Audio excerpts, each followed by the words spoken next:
Donc, Johan nous disait que c'était une tactique qui était préétablie déjà, donc avec des temps de passage, donc un rythme assez rapide sur un 50 km, donc qui maîtrise, on le sait bien, mais pourquoi partir aussi vite, aussitôt? D'abord, il faut préciser que c'était pas extrêmement rapide, hein, puisque quand il fait le premier kilo, il fait 4,27 de mémoire, et 4,27 c'est 3h43 à peu près au 50. Bon, pour un garçon qui a déjà fait 3h38, c'est quelque chose qui est très raisonnable, quoi. Donc c'était pas partir si vite que ça, puis surtout, ce qu'on souhaitait, c'est que Johan se mette sur des tempos qui sont maîtrisés à l'entraînement. Bon, tous les jours, à chaque entraînement, c'est à peu près le tempo qu'il utilise, hein, entre 4,25 et 4,30. Donc c'était le mettre sur un tempo qui correspondait à ce que lui savait faire et surtout qui allait le mettre en confiance. Maintenant que la course est passée, j'ai la conviction que si effectivement il était resté dans le paquet avec les mecs derrière, je pense qu'il n'aurait pas eu un bon début de course parce qu'il se serait mis sur un tempo auquel lui ne marche jamais à l'entraînement. Quand on s'entraîne, il fait 2 km, le premier en 4,50, 4,55, le deuxième en 4,45, puis après il est à son rythme de croisière qui est entre 4,25 et 4,30. Et là, le fait de se mettre tout de suite sur son tempo, ça l'a mis en position de sécurité pour lui-même. Et ses adversaires, je pense, ont commis l'erreur de ne pas croire qu'il pouvait aller au bout. Et donc dès le premier kilo, il y a un écart de 20 secondes, c'est quand même assez considérable. Ça ne réagit pas, ça se met simplement en mouvement au cinquième kilomètre, sauf qu'après le cinquième kilomètre, il y a déjà une minute d'écart et l'écart va grandir constamment. Il n'y a qu'au moment où il chute où il va perdre 15 secondes sur le groupe de poursuivants. Et à la fin, sur les trois derniers tours, bien que lui soit aussi en souffrance, l'écart grandit avec le deuxième. Donc moi, je ne parlerai pas d'un départ trop, enfin rapide en tout cas. Il s'est mis sur un tempo. Je pense que c'est un garçon, 50 km, on n'en fait pas souvent, donc il n'a pas encore eu l'occasion d'exprimer véritablement son potentiel sur un gros chrono. Mais je pense que c'est un garçon, quand il marche sur des registres de 3h42, 3h43, c'est des choses qui peuvent être rapides pour nous. Parce que ça paraît monstrueux, mais je pense que par rapport aux qualités physiques qu'il a, c'est quelque chose qu'il peut tout à fait faire sans prendre le risque d'éclater. Dans ces cas-là, sa technique de marche est moins, comment dire, est moins dangereuse par rapport à l'œil des jurys. Ben, c'est un peu plus dangereux, c'était un peu l'inconvénient, hein, parce que quand on sort du peloton et que d'entrée on est devant, on est vraiment sous l'œil de tous les juges. Le fait qu'on marche plus vite que l'adversité, ça attire également l'attention du juge parce qu'ils se disent tiens, s'il marche plus vite que les autres, il faut bien vérifier que sa technique est bonne. Bon, c'était un risque. Bon, nous, on avait le schéma tactique était décidé 4,25, 4,30. On a dit voilà, on ne sait pas comment vont être les autres dans la course. Donc peut-être tu seras en 10e position, il y aura un paquet de 10 si ça part très fort. Peut-être les gens vont te suivre. Ou alors peut-être tu vas te retrouver devant et quel que soit le schéma qui te sera présenté, faudra que tu t'adaptes à cette chose-là. Donc quand il part devant, moi je n'ai aucune inquiétude du fait qu'il soit devant les autres. Par contre, effectivement, je me dis bon, attention parce que quand on est en tête comme ça, on s'expose beaucoup plus facilement au regard des juges et c'est un schéma risqué. Bon, ça s'est très bien passé puisque bon, vous avez dû le voir, hein, il n'a pas pris de carton rouge, il a juste pris deux mises en garde. Donc de ce point de vue-là, il n'a jamais été ébranlé au niveau de la sérénité par rapport au carton qu'il a pris pendant l'épreuve. D'ailleurs, durant l'épreuve, il y a eu un seul disqualifié, donc 9 abandons. C'est dû au fait que cette marche n'était pas assez rapide. Bah, moins on marche vite, évidemment, moins on s'expose aux problèmes techniques, hein. On sait qu'à partir d'une certaine vitesse, on sait qu'il y a une suspension. Bon, sur le 50 km, c'est l'épreuve la plus lente, donc c'est quand même celle où les techniques sont les plus propres. Bon, globalement, moi j'ai trouvé que les marcheurs avaient à peu près tous une bonne technique et je crois vraiment que le nombre de cartons et le nombre de disqualifiés correspond effectivement à la qualité technique qu'il y avait aujourd'hui sur ce 50 km.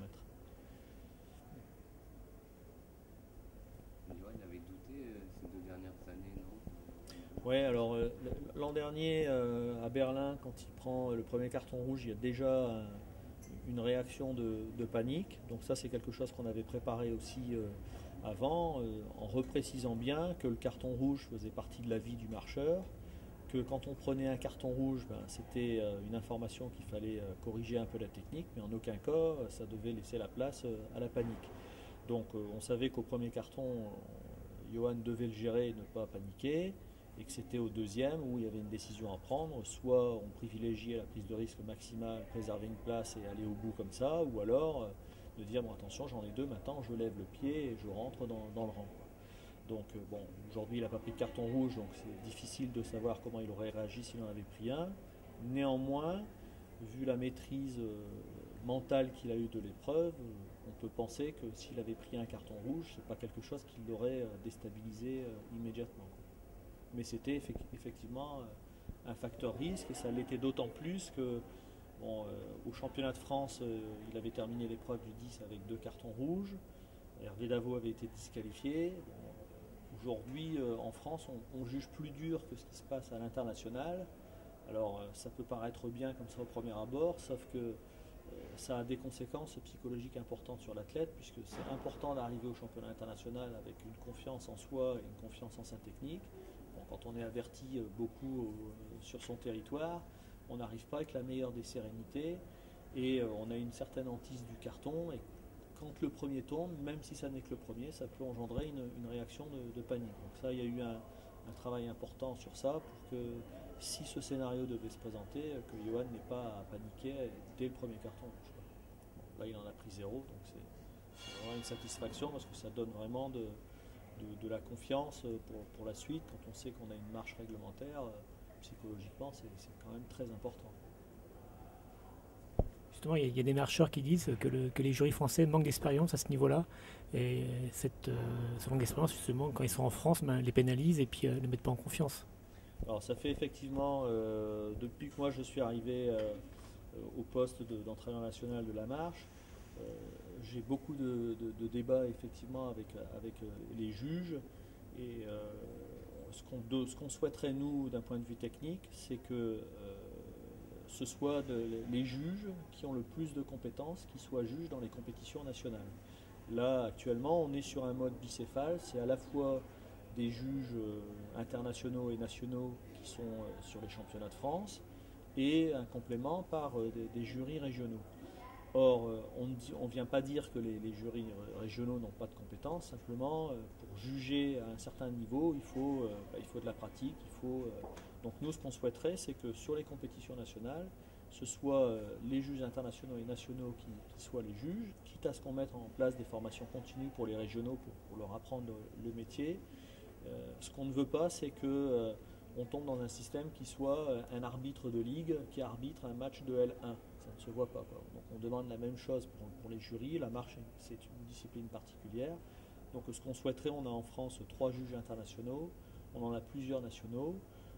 Moi je pense que c'est indispensable que les compétitions nationales soient jugées par ces juges-là, et même inviter des juges internationaux pour que nos athlètes puissent avoir des feedbacks de par ces juges internationaux pour mieux préparer les échéances internationales s'il y a quelque chose à faire.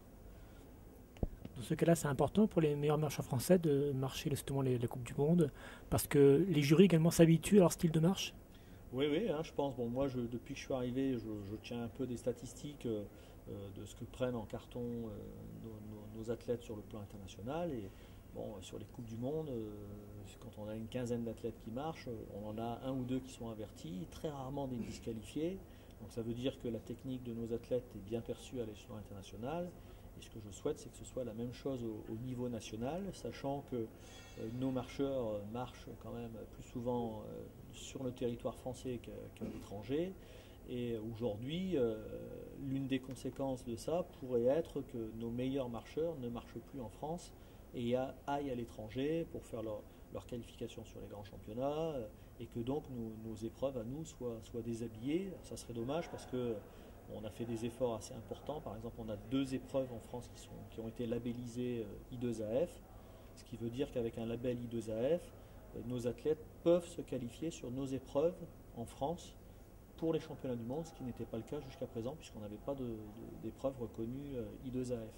Donc tout ça, ça fait partie d'un package qui doit être vraiment bien bouclé pour que d'abord on crée les conditions pour nos athlètes de faire les minima chez nous, et qu'ensuite, le fait qu'on ait des labels I2AF, on peut aussi imaginer que ça peut attirer les étrangers qui viennent sur nos courses, donc les densifier pour se qualifier sur les grands championnats. Donc c'est un débat qui n'est pas grand public aujourd'hui, mais qui en interne est très important. Il faut absolument qu'on trouve une harmonie entre ce qui se fait au niveau technique et au niveau des juges, au-delà de toute polémique. Et cela pourrait faire aussi progresser la marche féminine française, parce que là, il y a juste que 2 hommes, un sur le 50. Tu peux expliquer pourquoi? Alors, sur la marche française, bon, évidemment, aujourd'hui, le meilleur porte-drapeau, c'est Johan. Hein. Bon, aujourd'hui, sa victoire va encore faire le plus grand bien à la marche française. Après, on a effectivement aujourd'hui que 2 qualifiés. Bon, ça, c'est les conséquences d'une politique plus volontariste, enfin plus dure pour se qualifier dans les grands championnats. Donc, on a eu peu de représentants. Bon, ceci étant, on est quand même optimiste, en particulier chez les hommes, puisqu'on a une génération de jeunes marcheurs là, qui arrivent, avec Bertrand Moulinet, Antonin Boyer, Kevin Campion et à un degré moins de Mehdi Boufrenne, donc, qui sont des garçons qui devraient normalement, dans les 2 années qui viennent, se rapprocher des standards internationaux et pouvoir venir sur ces grands championnats. Je pense que ce qui est important, c'est que tout le monde se mette derrière et avec Johan derrière ces super résultats pour que la marche se densifie. Alors après, on a de réelles faiblesses. Hein. La marche féminine est vraiment pauvre. Hein. Notre meilleure cette année a fait 1h36 et puis ensuite on trouve des filles plutôt à 1h39, 1h40 et au-delà. Donc pas de densité. On a des petites jeunes qui poussent à la porte, mais on sait qu'il faut encore attendre 3 ou 4 ans. Donc chez les filles, c'est clair que on est un petit peu dans un trou. Ça ira peut-être mieux à l'avenir. Là, il y a Sylvia Korzenowska qui maintenant est française et qui donc devrait pouvoir porter le maillot de l'équipe de France au pire dans 3 ans ou mieux dans 1 an. Bon, et ça, il faut espérer que ça mette un petit coup de boost à la marche féminine.